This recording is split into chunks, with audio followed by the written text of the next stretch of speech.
to Principal Technologist / Spring Developer Advocate. So today we're going to be talking more about cloud-native applications through the lens of microservices. So you've heard a lot about microservices, right? This is the path to the future, right? The name of this conference is Code the Future, right? But is microservices really the future or is it the past? I think it's the question we have to ask ourselves. And what is it really all about? But before we dive in, a little bit about myself. I'm Kenny Bastani, a Principal Technologist / Spring Developer Advocate at Pivotal. Wrote a book called Cloud Native Java with Josh Long. Took about 2 to 3 years to write. It's about 600 pages of everything that you would want to know about the Spring ecosystem, about cloud native applications. After I was done writing the book, after 2.5 years of traveling the world and getting to talk to customers, speak at conferences, I was at the Cloud Foundry Summit in Switzerland, in Basel, and I decided to celebrate by officially becoming a cloud native. And so I decided to paraglide off the Swiss Alps, so Cloud Native Kenny. All right, so we're going to talk about microservices and cloud native first. We're going to talk about why, how we got there. I'm going to show you a reference architecture for an online store that I put together. We're going to walk through a demo. I'm going to have you guys guess at the end how many microservices you think are powering the simple application. And then I'm going to talk about cool things like Spring Boot. We're going to do some live coding. I'm going to talk about Spring Cloud. So this is going to be a how-to session, but I'm going to look at architecture and really try to answer the question of why are we doing this. All right, so we'll start with microservices. The question I want to answer here is how did we get there? So we started with this. This is the monolithic application. Now, all of you are familiar with this application. You might have to build on top of this every day. Now, if you're a developer, your job is to make changes to this every day. Now, in the middle, I have the frustration. That is, I have a war deployment. Now, this war deployment represents one dirt road to production, right? So instead of having many ways to get to production, instead of making one line of code somewhere in your application and just throwing that into production, what you have to do is make one line of code change, and then you have to get everybody in the organization involved in operationalizing that change, right? So this is the key problem that we're facing with software. It's not all of the other things, well, there's a lot of things involved, but primarily it's that we have to share ownership of one production environment, one deployment, one dirt road to production. And so this introduces a ton of cultural issues or cultural problems, right? So a lot of software, the people building software are people, right? Not the tools, not the machines, not the AI. The people who are building software are in this room. And when it comes to building monoliths, we have to share that application footprint in production. And this is going to cause us to slow down over time. So the velocity getting into production slows us down over time. So from one line of code, you go to 2, then 10, then 100, then 1,000, then 1,000,000, right? Before you know it, if you want to add more people to a project to go faster, they're going to have to ramp up on a very complex monolithic application. And there's probably going to be a lot of acronyms, like alphabet soup, ABC, DEF system, right? If you work at a bank, you're probably used to naming these things. So there's a lot of history involved in these applications, and it takes a lot of time to just add more people to a project. And it takes way too long to ramp up new engineers, right? So just adding people, just throwing more people and more money at the problem isn't going to make you go faster. At some point, it's really going to introduce diminishing returns. That is that you have too many people with their hands in the same pie. And when that happens, things tend to go wrong. People argue about who should get a certain slice of the pie. And at some point, that code base really is just too large for any one person to fully comprehend. So what that means is the most productive people in your organization, the people who designed the application from day one, they may still be there, right? Maybe it's a mainframe application. But they know the history of the code base because they were there for almost every single deployment to production and every single fire in production they helped to roll back. Every workaround, you know, so we have many workarounds on top of workarounds. And those people who are the most productive, you may be in this room, you probably are in this room. What do? They spend a majority of their day in meetings ramping up new engineers, which is a great thing to do, but because of the monolithic application architecture, maybe those developers would like to be more productive by writing new code. rather than just adding more hacks on top of hacks. Now, there are two opposing forces in this monolithic application culture. You have your developers who are hired to make changes to the application, right? That's their job. And then you have kind of everybody else, DBAs, you have ops, and they kind of get a bad rep. Why? Because developers are tasked to make changes to these applications. And what ends up happening is that at 5:30 p.m. on a Friday, they throw an artifact over the fence to the operations team, and whether or not it works in production, the operators, the DBAs, are on the hook. They're paged when things go wrong, so you have to roll back. And that creates a very stressful and tenuous situation between these two factions. These developers who are just doing their job, and these DBAs, these operators who are just doing their job, right? So this comes from this application architecture. Now, there are other problems that are just operational. If you want to think about the size of your deployments, when you batch many changes together and deploy to production, each one of those changes represents one small increment of risk, right? So if you deploy one small change to production, that's a lot less risk in a production environment than deploying 1,000 changes across an entire organization. So on the move to microservices, what it's all about is really reducing that risk, and that enables you to go a lot faster because you're not having to deploy everything all at once. Now, our operators are going to drive the runtime environment of our applications. That means that the operators are in charge of what developer tools are used in a production environment in most cases. Now, this becomes very frustrating for both the operators and the developers. So if you want to upgrade to a new version of the JDK and you have to upgrade a virtual machine in a production environment, you're going to have to submit a ticket to the ops team. Now, what they're primarily concerned with is putting out all of the tire fires that developers are causing. So the operators get tasked to do a lot of things, but secondary to upgrading virtual machines is that they have to keep production online. And so that can be a very stressful situation where in your production environment, things tend to decay over time instead of being able to use these new tools. And so our operators take on all of the operational responsibility and burden, including virtual machine upgrades. So there's a lot of manual work. But more than anything, it's this one thing. It's that I have to deploy everything at once or nothing at all. And that's the key feature of the monolithic application that makes it a very bad model. Now, when moving to cloud-native applications, we get to be able to use a platform to provision things instead of setting up tickets and sending them to our operators. And so our operators move to a role of a guide, helping developers be responsible and accountable for their changes. So on the way to microservices, we stopped off at the SOA, the service-oriented architecture. And here we learned that sharing one production deployment, one dirt road to production, is a very bad idea. And so what we did is we created 3 or 4 or 5 dirt roads to production. And we learned a lot from that. And so what gets better here is that I can deploy one application. Let's say I make a change to the accounting service. Then I can deploy that application alone instead of having to deploy the rest of the applications. But the problem here is that we're still sharing code. We're still sharing libraries. And so we have our domain language, the objects that we're using to exchange between these services have their versions, right? So down at the bottom, you can see that dependency graph going from customer, account, addresses, and so on. Now, let's say I change the customer record. Then I can deploy the accounting service directly to production, and I don't have to worry about the inventory service or the shipping service. But what happens when I make a change to the address record? Now I have to upgrade all 3 services at the same time if I want to go to production with that change.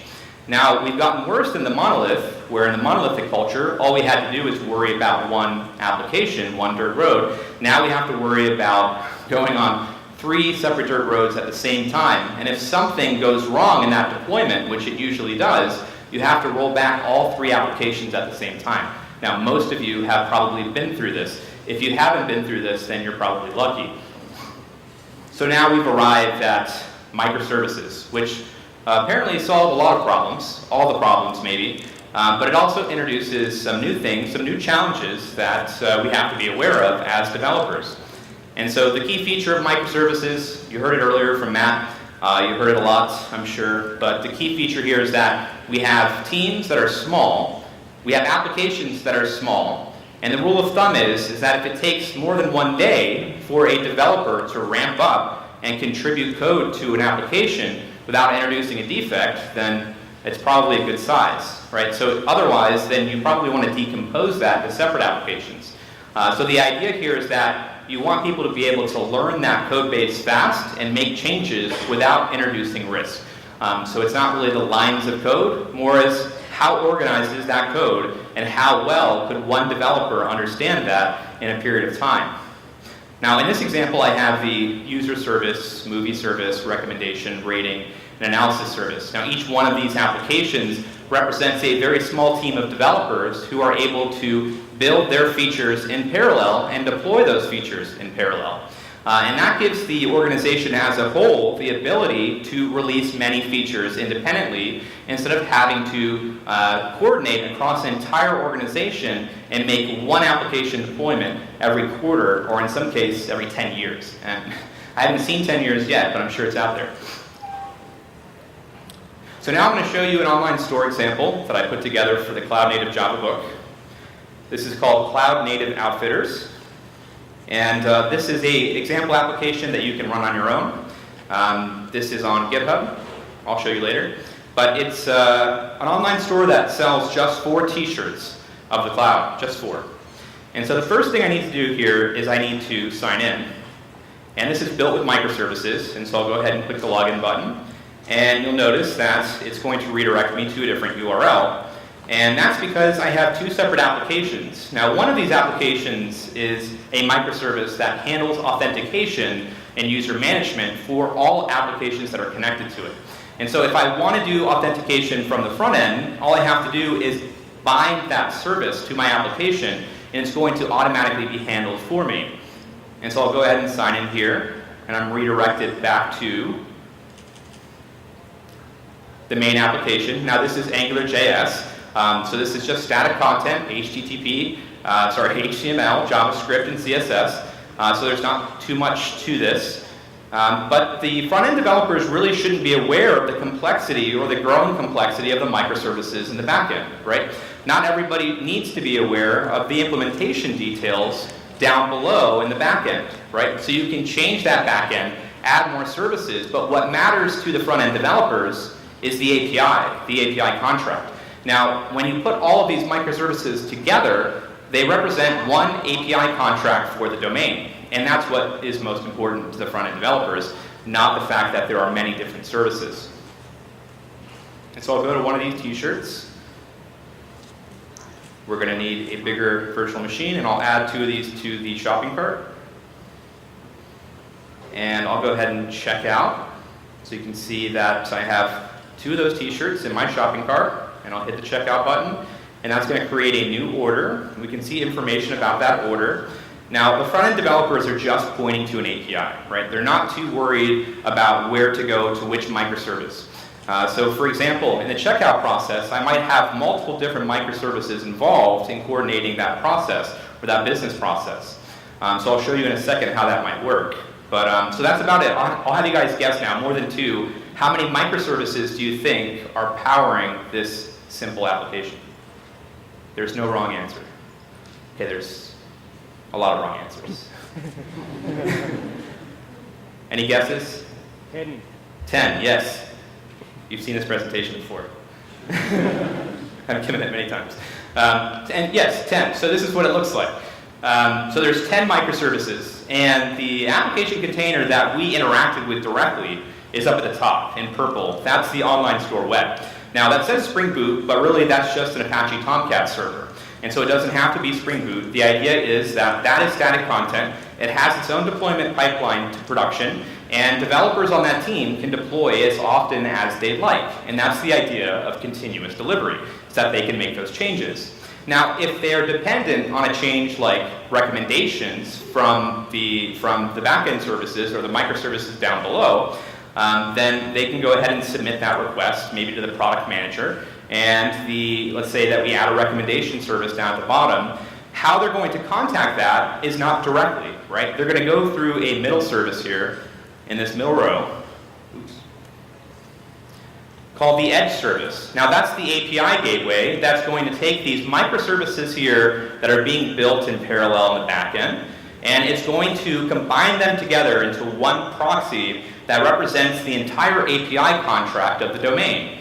Now what that means is that each one of these applications with their small team of developers can make changes to their application as much as they want, deploy that to production, have some good integration testing in there, and before you know it, the online store can just consume that API contract. So let's say we're going through the order checkout process from the online store web. I can go to the API gateway, and then I can go to the shopping cart service. And then the shopping cart service might want to contact the order service, or the inventory service, or the account service, or the catalog service. And it can certainly do that. Now, it might need authentication. No, it certainly needs authentication. So in this middle layer, you're going to notice that these are reusable services. These applications are platform services, or backing services. So the API gateway here is going to allow me to contact any one of these APIs, but to authenticate, I'm going to need to bind to this user service. Now, we saw this application when we signed in, right? We were redirected to a login page where we typed in the username and password and logged in, and we were redirected back to that purple application. Now, the cool thing about Spring Boot and Spring Cloud is once I authenticate my session up here, I'm going to pass that session along to this API gateway. And then I'm going to pass that same session to the shopping cart service. Now, whenever the shopping cart service calls any other microservice down here, it's going to relay that session to those other applications. And so for a single request coming in from the online store web up here, I'm going to be able to pass through authentication, and then any one of these services can call back to the user service at any time to get more information or to validate a certain role. And so all of these things are handled for you instead of having to write that code yourself. And so key to microservices is that you want to focus on writing business logic, just the code that's valuable to the business. You'll find yourself spending a lot of time writing code that isn't directly valuable to the business, right? It's not business logic. A lot of it's refactoring. A lot of it is just setting up the infrastructure to support a production workload. Now, all of that work is called undifferentiated heavy lifting. That means that everybody has to do that work. Now, if you automate a lot of those processes, then you can focus on just the business logic. You don't have 10 different teams who are all building the same thing at the same time and unaware of it. Now, there are two popular migration strategies that are being used today. The first one is called splitting the monolith. Now, most of you today don't have the liberty of building greenfield applications. Actually, I would probably say all of you. And so there are two strategies for going about this. Now, with splitting the monolith, you have the very difficult job of taking your monolithic application and then making slices of it and refactoring that application out and then communicating through something like a discovery service. Now, the first step here is that you want to take anything that's stateless, anything that's not connected to the database, and you're going to refactor that out and put it into a separate application. Now, anything stateless is usually going to be the front end, right? That static content. So here I have that container, and I'm going to have an API now that I can communicate back to the customer service. Now, that's the easy part. This is where it gets hard, because everything else that you have to do to split apart a monolith is going to be worried about persistent data, or this customer DB. Now, this is a very simple view of my customer database. I have an account table, customer table, and a user table. Now, for microservices, the core idea is that we don't want to share ownership of resources, including a database, right? So in the monolithic application, we had one relational database that all the developers would share. And then the DBAs, of course, would fight back for any change, because usually a change would result in a fire in production. Now, we've gone to a model where in microservices, each team is able to have their own database. And so now we have to worry about migrating one of these tables into a new database and then create a separate application, which is sliced from here. Now, if you go about this, which some companies have, let's say we extract out the user table. So the user table, we ran a migration job from the customer DB and created a new database here, a MySQL database called the user DB. And then I refactored out the functionality that used to be tied to that business logic that was triggered into the user table, and I've refactored it out to a new application called the user service. Now, whenever the customer service calls that Java class with the user authentication, it's going to instead go to the user service instead of executing its own code. Now, this is a very difficult and painful process because on paper, it looks really, really good to any CIO. And that's because I only have 3 tables here. But in reality, there's a lot more tables. There's much more complexity, and there's history, right? So it could be more like 100 tables or 200 tables with all of these foreign key relationships that are spanning across the boundaries of these tables. And so I have to worry about, for every time I slice the application, about slicing foreign key relationships and running migration jobs. And so for a majority of banking customers, splitting the monolith usually doesn't work out. They end up quitting halfway through because the maintenance windows are too risky for the users. And so there's good news. There's another pattern called the strangler pattern. And this was invented by Martin Fowler, or at least I think so. Back in 2001 or 2002, he went to Australia on a vacation, and he saw this plant, which is called a strangler vine. Now, what the strangler vine does is it sees itself in the upper branches of a fig tree, and it works its roots down the tree all the way around the trunk, strangling it of resources. So it builds an edge around it. It cauterizes that tree. Now, the advantage that this strangler vine has is that it doesn't have to compete for sun by growing up from the forest floor. What it does is it finds its way to drop down on trees, and then it works its way to the forest floor. And so this is a very clever way to adapt in this environment. Now, Martin Fowler saw this tree, was fascinated, and he said, this is a perfect way to kill my legacy applications after I'm done with vacation. And so he said this, he said, gradually, we're going to create a new system around the edges of the old, letting it grow slowly over several years until the old system is strangled. Now, he came up with this pattern in around 2006. That's when he first published a blog post on it.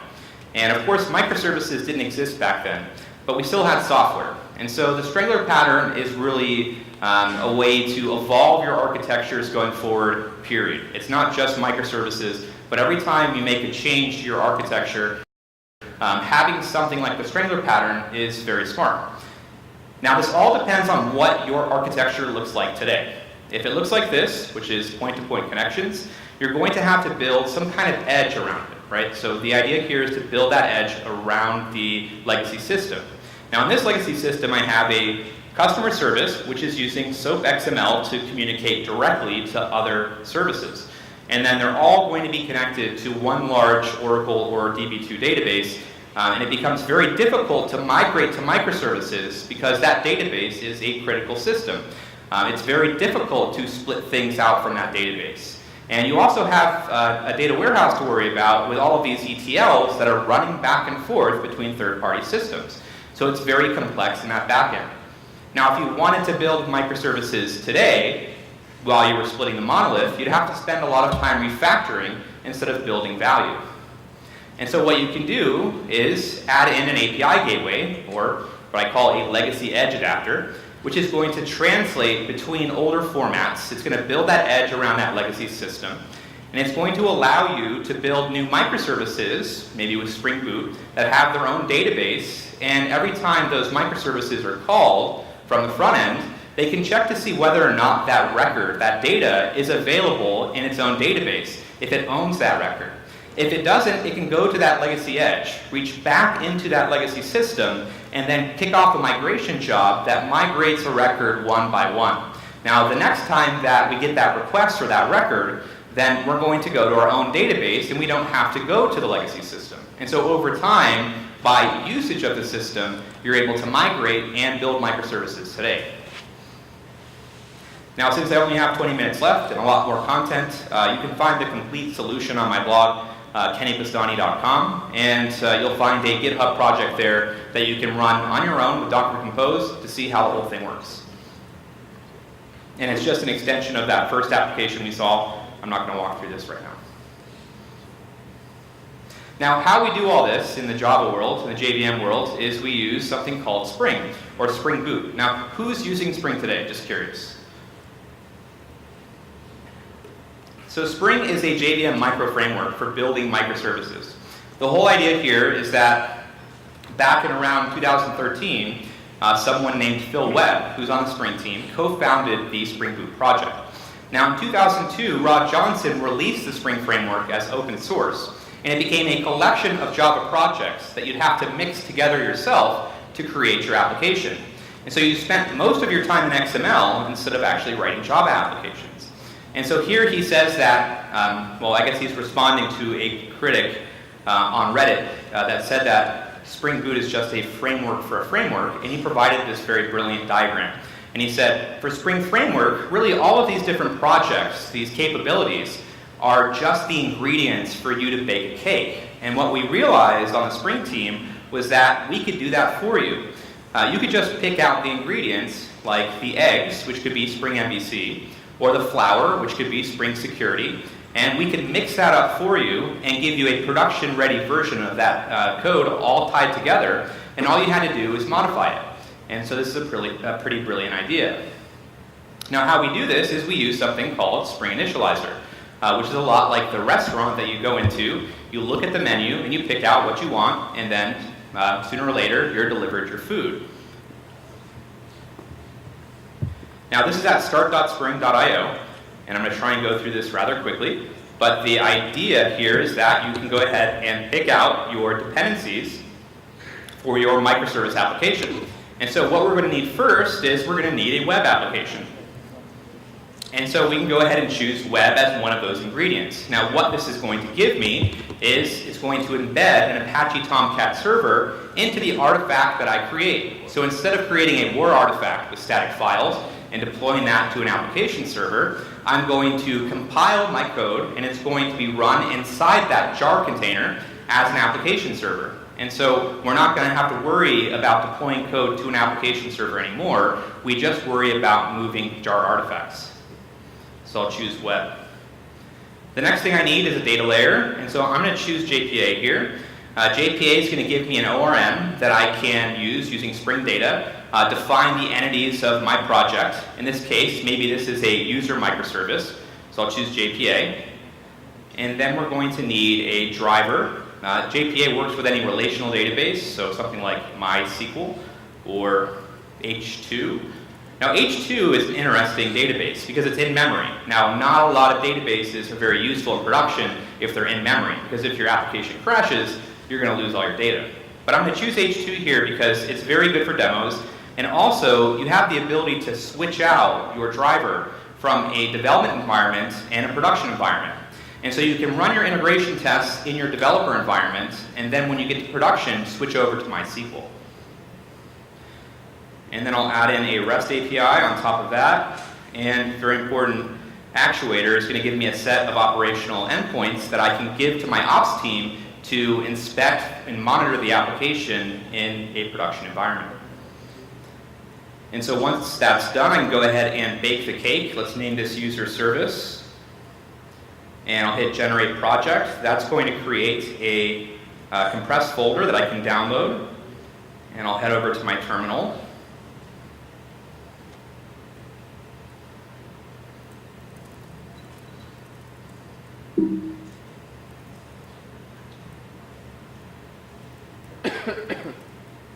I've done this demo so many times, I don't know which user service to go to.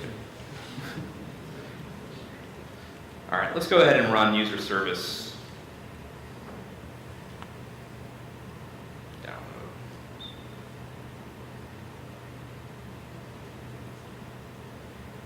All right, this is going to be the account service.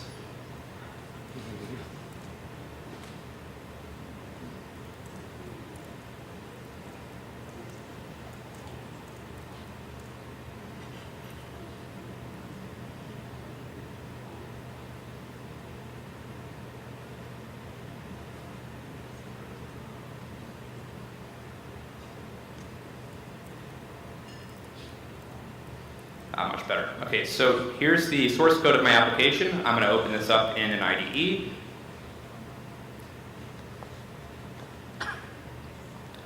apparently that's a different account service. Great. So let me just go to user service 2 and Maven Spring Boot run, and this should hopefully start up.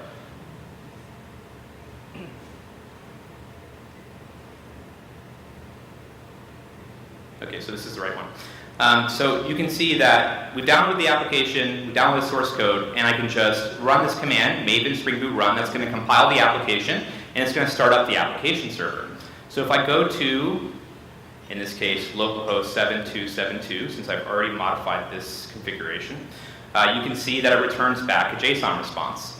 Now, normally, this would return back at localhost 8080 by default. Now, for every single part of Spring, all of these ingredients, we provide auto configuration, which is a recommendation of how the Spring engineers think that you should run your application. But you can go ahead and override that by providing configuration values yourself. Now, in this case, I've changed the application from 8080 to 7272. And how I did that was, in the source code, you'll find a file called application properties. And in application properties, you'll find that you can add in overrides or keys and assign values that override the Spring engineer's opinion. In this case, I went from 8080 to 7272, and I named it the user-service. I also disabled management security. Now, what that is by default with the actuator endpoint, we're going to lock down a series of endpoints that we think are unsafe. So if I go back to the browser and go to /env, you'll see that I have a URL here, which is provided by Actuator, that allows me to inspect my environment. And so I can scroll down here and see the system properties of my local machine, or I can see my environment variables. So this is very useful for debugging in a production environment, right? Usually you have to SSH into that VM to see what the environment variables are. Now that's a very tough process to go through for many people. And at the very bottom you'll see, which is very important to cloud-native applications, that I have the location of where my configuration is coming from. And so with cloud-native applications, you don't always bake your configuration into your application, right? Instead, you're going to make your configuration, you'll put it in your staging or production environment, and you'll ship your application to that environment. Now, once it gets there, it's going to look for that configuration and use that to load up. And so here in the actuator endpoint, you can see that this is coming from the class path, which means that it's being baked into the cake, so this is not cloud native. And so you can use something called a configuration server to fetch that remotely. So we're going to move along to cloud platforms now. So the big difference here with application servers and containers is that we're now going to use a platform that uses something called a Linux container. And what a Linux container does is it allows me to bundle up a file system with my execution environment, like the JVM or Python or Ruby, and I can deploy that to any virtual machine. So here we see one train track. That's one virtual machine, and I have 3 separate containers. Now, container 1 could be Python, container 2 could be the JVM, and container 3 could be Go. Now, that's the efficiency that we got going from the application server to containers. And so who's heard of a company called Docker? So Docker is a very popular company because they popularized the container format, at least. So back in around 2013, Docker became very popular, and then all of the other vendors jumped on board, and now we have a PaaS or a platform that works with containers instead of having to provision virtual machines. The chief efficiency here is that it's a lot faster to schedule containers in real time than virtual machines. Now, what that means for us in the real world is that we can scale much more efficiently. And so here I have 4 different train tracks, 4 different virtual machines, where my platform can measure the metrics that are coming out of each one of these containers, and I can set up auto-scaling, which is a rule that says if this container is 80% utilized, then schedule another instance. And when I do that, I can go ahead and notify all the other containers that that new instance is available, and they can start to use it. Now that sounds very complicated in practice, and here's what it would look like. And so we need something called service discovery to be able to actually do this. That is, each application is going to need to know where its dependency is located at any given time, because applications are spinning up and spinning down in real time. And so that's why we have Spring Cloud. Now, Spring Cloud is a tool set designed for building distributed systems, not just microservices. Now, Spring Cloud has a collection of different patterns which are going to really help you build these systems without all the complexity and chaos that you would normally find having to do it on your own.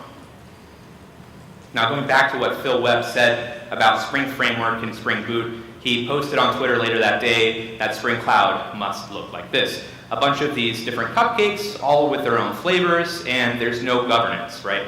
There's no management centrally. That is, it's distributed chaos in its greatest form.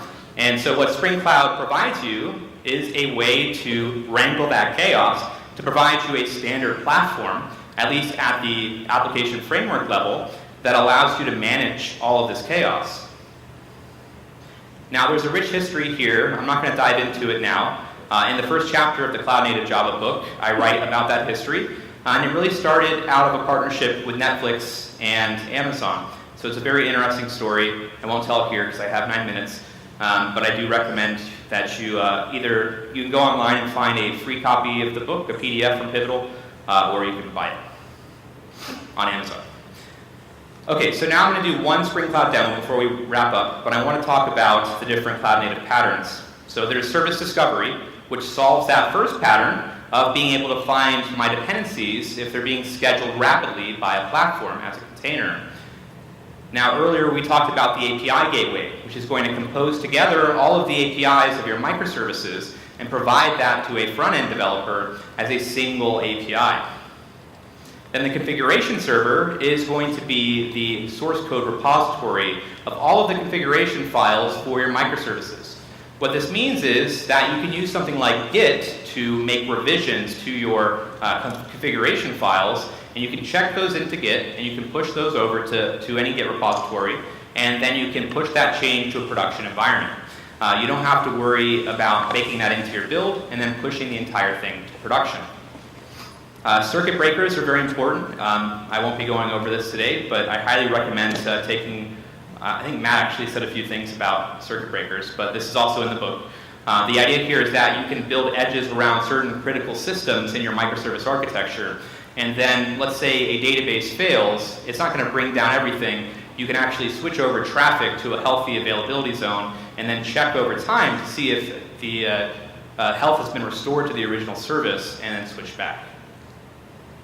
One of the most important tools that you'll have in a microservice architecture is distributed tracing. You can use something like Spring Cloud Sleuth for that, or Zipkin.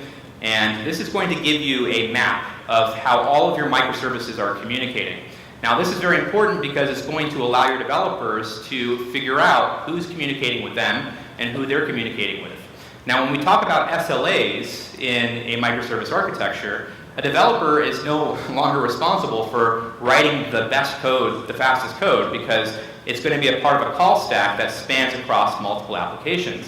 And so using distributed tracing, you can actually go to another team and show them the data and say, a part of this call is slow because you've maybe done something wrong. Now I'll go over one demo. This is service discovery. And in this mini architecture here, I have my discovery service using Eureka. And then I have two microservices, the recommendation service and the movie service. Now, the discovery service uses something called a service registry. This service registry is a lot like a phone book that tracks over time all of the microservices that are subscribers to that discovery service. So it's kind of like checking in on Facebook and letting your friends know where you're at. And then you go on Facebook and you can see exactly where your friends are at. So it's that same exact concept. It's just we have a very boring application for it that uses XML. Now, these applications in the XML file are going to be separated by the application name and then the instances per application. Now, when I do this, I can see where multiple instances are located from the client side. And so I get this benefit called client-side load balancing. So we're going to do an example here. We're going to have two separate applications, a user client and a user service. And the user client is going to just make a regular call to the user service, but it's going to use that discovery service to load balance traffic from the client side instead of having to go from the server side. So the first thing I'm going to need is a discovery service. And we provide that to you. You can go to Spring Initializer, and you can type in here, Eureka,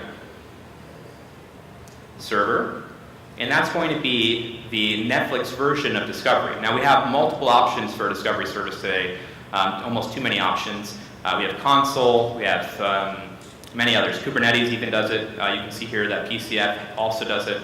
But the first Discovery service that really started out the cloud native application movement was Eureka. And so I'll choose Eureka Server, and then I can go ahead and generate the project. But for time, I'm just going to go to the source code. So in the source code, you just have a regular Spring Boot application, and I'll just add an annotation on top named Enable Eureka Server. And then I need to make a few config changes. And so I'll change the port to 8761 because in my development environment, all of my subscribers are going to look to localhost 8761 by default. And then I'll name it Discovery Service. Now this is a very important rule because if you don't manage the unique names of your applications, you might have two separate applications that you're load balancing traffic to with two different responses in production, which can be a pretty bad bug.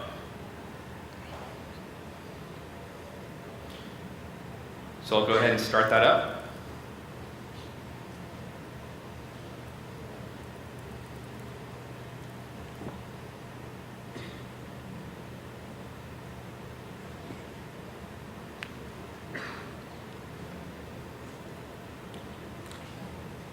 Okay, so we can see that it started on 8761, and if I go to my browser, we can see the response that we get back. So now I have a fully functional Discovery service with Eureka, and the most interesting part of this dashboard is really down here. It says instances currently registered with Eureka. Now after about 30 seconds, you're going to see that the Discovery service will register itself. Now that's not very useful because we're already at the Discovery service. We're already at this address, and so if I click this, all it does is it brings me back to the Eureka dashboard. And so the next step here is that we want to set up the user client and the user service to be subscribers of Eureka. Now that's very simple as well. You would go to start.spring.io, and instead of Eureka Server, you would say Eureka Discovery, and you would generate that project, and then you would go to the source code, and in the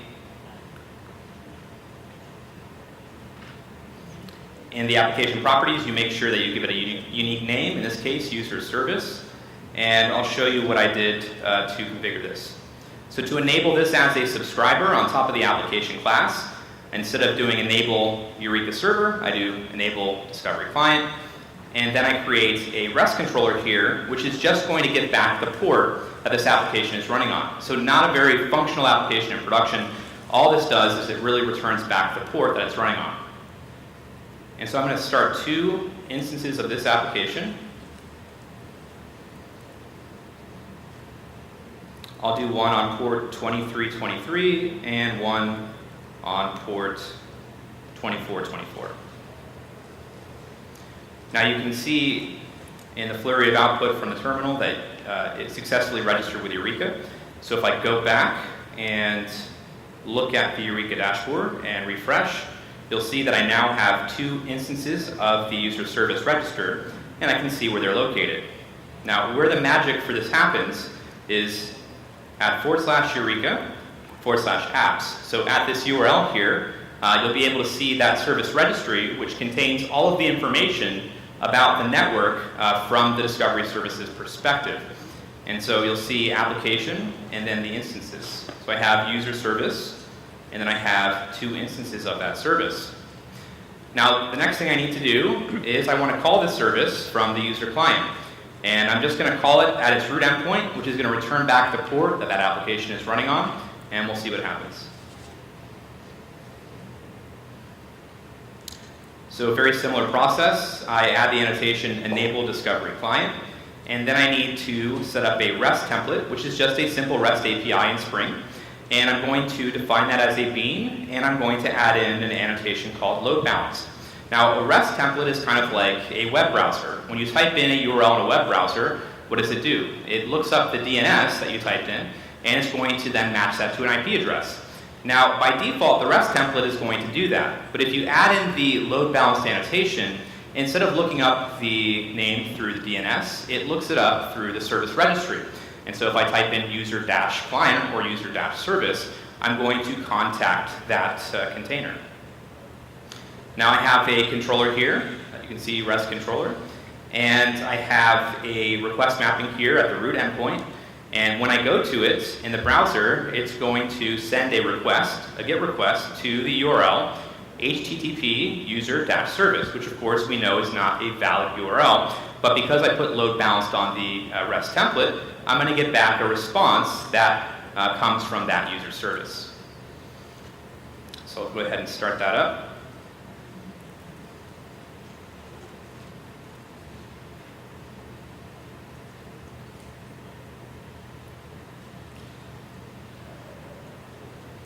And go back to Eureka and refresh, and you'll see that I have now one instance of the user client. And I'm going to go ahead and click that link here. That'll open up a new browser window. And you can see that it directed me to /info, which is an actuator endpoint. But if I go to the root endpoint, then I'm going to call that controller logic, which will then call remotely to the user service, and we'll see what happens. So the response that I get back, the first response is 2424. But if I keep hitting refresh, you'll notice that it's going to switch back and forth between those two instances. Now this is happening from the client side, which means that I don't have to modify any of the load balancer configuration at the server side. All I have to do is scale up from the client side. And so to wrap up here, zooming back out to that greenfield architecture I showed you earlier, which you can run on your own, each one of these applications runs in a container. And if you use a platform to monitor the metrics that are being streamed out of those applications, you can actually scale them up automatically. Now what that does is, it's going to contact the discovery service and notify all the other applications that a new instance is available. And automatically, you're able to scale up in real time to the demand of your customers without having to worry about modifying any configuration or setting up any new application servers.